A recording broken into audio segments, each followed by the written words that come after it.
One of our favourite superheroes is back, and he's had a reboot. The Amazing Spider-Man sees Peter Parker go back to where it all began, and Syfy's here at the premiere to chat to the stars of the film.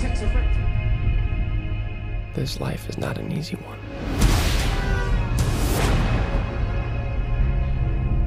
I've made enemies. Andrew, lovely to meet you. Tell us, it was a really physical role. How much of the stunts do you do yourself? Apparently 60–70%, which I'm happy about. Some Andy Armstrong, the stunt coordinator, told me that. That's his words, not mine. I'm very happy if that's true. And other than Spider-Man, who's your favourite superhero? I like Batman. Batman's my second favourite, but Spider-Man's always been my guy.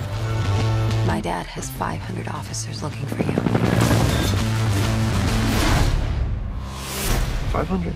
That seems a bit excessive. Hi Emma, what attracted you to the role of Gwen? I just really like that she was an equal to Peter Parker and that she was his first love, and her story is incredibly interesting, so hopefully that'll continue into the next one. And you're now a sci-fi hottie. But did you read comics when you were younger? I did not read comics when I was younger. I watched a lot of movies, so I had seen the Sam Raimi trilogy, but yeah, this required me to delve into the Marvel universe, which was amazing. I'm Richard Parker's son. If you want the truth about your parents, Peter, come and get it. Tell us, so what attracted you to the role? Well, it's Spider-Man and it's the villain, you know. You can't say no to that. There's been a biological attack on New York City. Hi Mark, how are you doing? Good, how are you doing? Very well, thank you. Tell us, how did you make sure that this film was different from the previous franchise? Well, there's so many. There's a question of tone, but there's also so many stories from the books that we haven't seen before. You know, Peter Parker's parents, which is something where I wanted to start the movie. We hadn't seen before the Gwen Stacy saga, which is incredibly famous and at times controversial. It was a really fun thing to explore. And then we had the Lizard, you know, which is a new villain.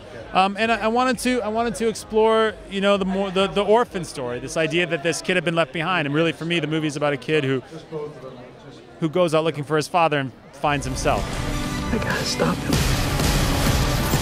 When we hired Mark Webb, he was very clear. You know, I love Spider-Man. I want to make a Spider-Man movie that lives in our world today, that has gravity emotionally and physically, that feels relevant to what young people are going through. You know, the world is changing at an incredibly rapid pace, and I think that this character, this Peter Parker, is a very different Peter Parker than you've seen.